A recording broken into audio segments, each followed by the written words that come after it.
Today I want to have a conversation with you guys about what my overall thoughts are on the market and what I think is going to happen going into 2024. There's been a lot of mixed feelings, I would say, about where the market ultimately is. Some people are super optimistic, some people are pessimistic, and we're going to break that down and talk about how I think each side has their own points. Starting off with the negative. If we just look at how Scarlet and Violet has performed, it's done very poorly. You look at all the sets starting from base set.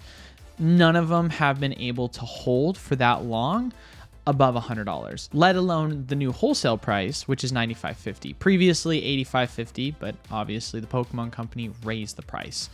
And you've seen that affect the overall demand. Prices such as Scarlet and Violet base went into the 80s.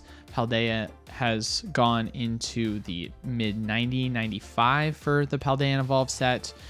Obsidian Flames has also gone into that around similar price range. So they're just all around wholesale. They've just performed poorly. I think in parcel part, this comes down to people just looking at the overall sets themselves and finding them very lackluster. You know that people in general are always a big fan of chasing after specific characters. And if I'm being 100% honest, what have we seen so far with the last 2 to 3 sets now? We've got 151 that has a Charizard. We've got Obsidian Flames that has a Charizard. And now we're going to get Paldea Evolved, which is going to have a Charizard. So there's definitely some fatigue when it comes to just throwing in a Charizard, hoping everyone's going to buy it.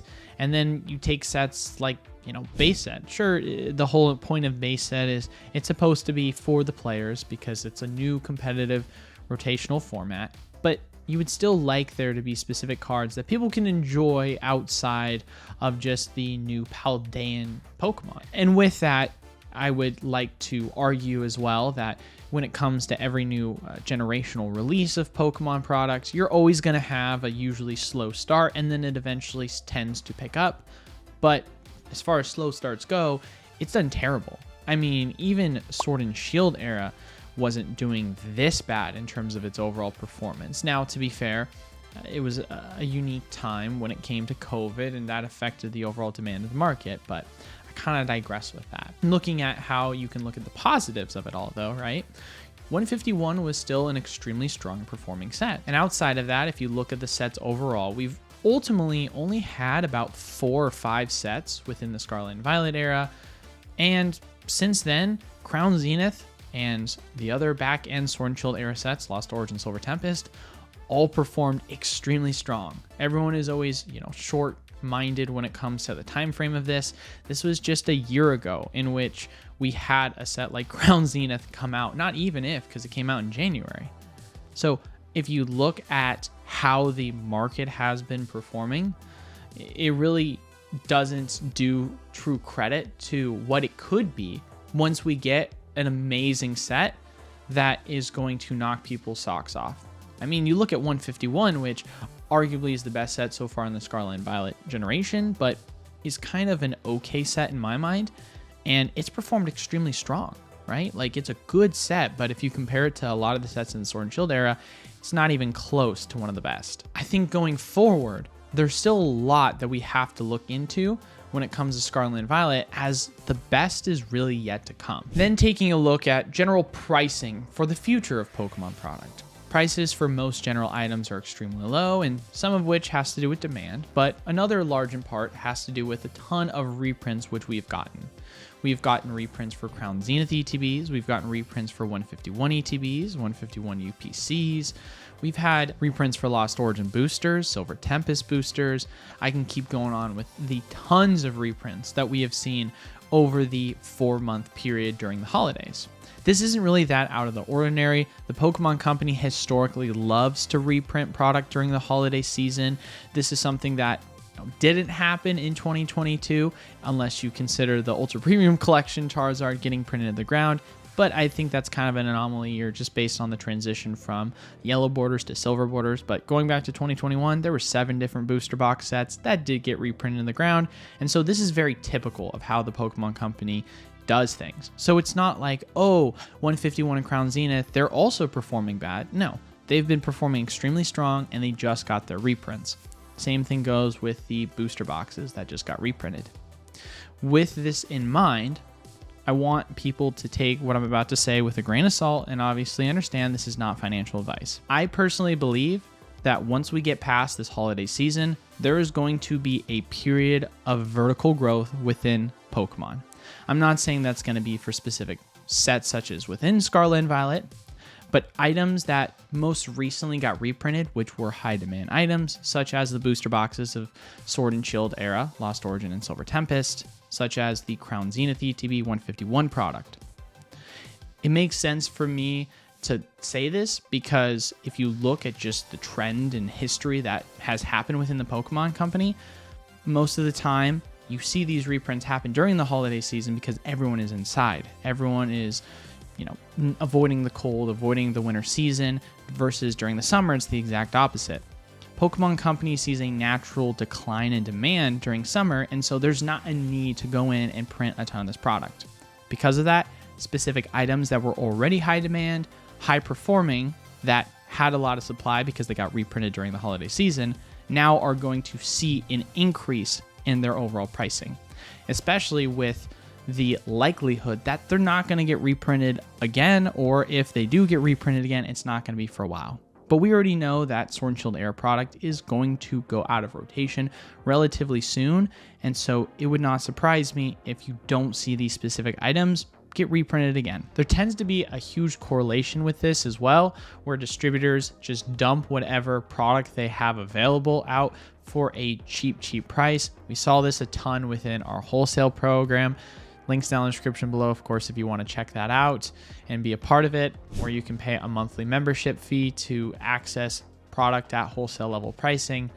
Distributors have been giving amazing deals to offset a lot of their profits that they've made during the entire year.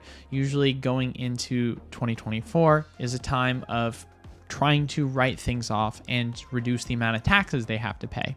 And with that, it allows them to clear up a lot of space as well within their warehouse of product that was just sitting, and they can just flash sale to us at a super cheap price. And with that, it flushes out a lot of that supply, making it so that prices for these items and some other items alike will go up in price over time faster. I know this might be a hot take to say, but it would not surprise me for pricing for these items to go above 175, whether that be Lost Origin pushing 200 by the summer, or Silver Tempest pushing over 150 to 175. I'm not saying that's what's going to happen. I don't have a crystal ball, but it wouldn't be out of the ordinary because if you look at 2021, where you had Chilling Reign, Fusion Strike, Battle Styles, all sub $100, and more than sub $100, they were in the 70s, mind you, and now they're all around, the 140 to 150 range, Battle Styles being the weakest and around the 120, 130.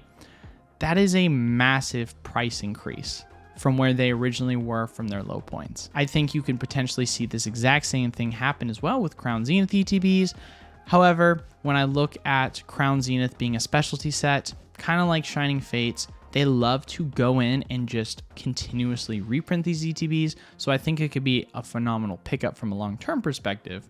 But it wouldn't surprise me if this was an item they did go back and reprint, as Shining Fates has gotten 3 to 4 reprints over the cycle of it being in rotation. Speaking of Shining Fates, when looking at Paldean Fates, I'm going to be honest with you guys, I think this is just another rinse and repeat set. You saw this with Obsidian Flames, where it was literally just Darkness Blaze 2.0. Paldean Fates is more or less the same, but arguably feels underwhelming. I feel like there could have been so much opportunity for this set to perform extremely well. It's the introduction of shiny alternate arts, and they only threw 3 in there. Sure, you've got some standard character rare shinies, but in terms of SIRs, a shiny Charizard, really, do we need another one? Shiny Mew's cool. Love the shiny Mew. And for those of you that are huge fans of Gardevoir, like myself, it is nice to get a shiny Gardevoir. But outside of that, okay, baby shinies, really? Paldean Pokemon that are baby shiny, sure, you may be a huge fan of specific Paldean Pokemon, that's nice, but there's a lot of characters that it just felt like got repeat shinies, and it doesn't really seem that cool. It doesn't really seem that special. And now maybe I'm going to come off in a negative limelight, but it just feels like the Pokemon Company has been pretty lackluster in its overall pushing of content that is to be desired so far in Scarlet and Violet, and I don't think it's going to be the same when it comes to the next specialty set being SV 4.5 with Paldean Fates. Not to mention too, for myself, I got allocation numbers for this specific item, and from my main distributor, which I had, just to put in perspective, we had around 800 ETBs for 151, and we got allocated 1700 with Paldean Fates.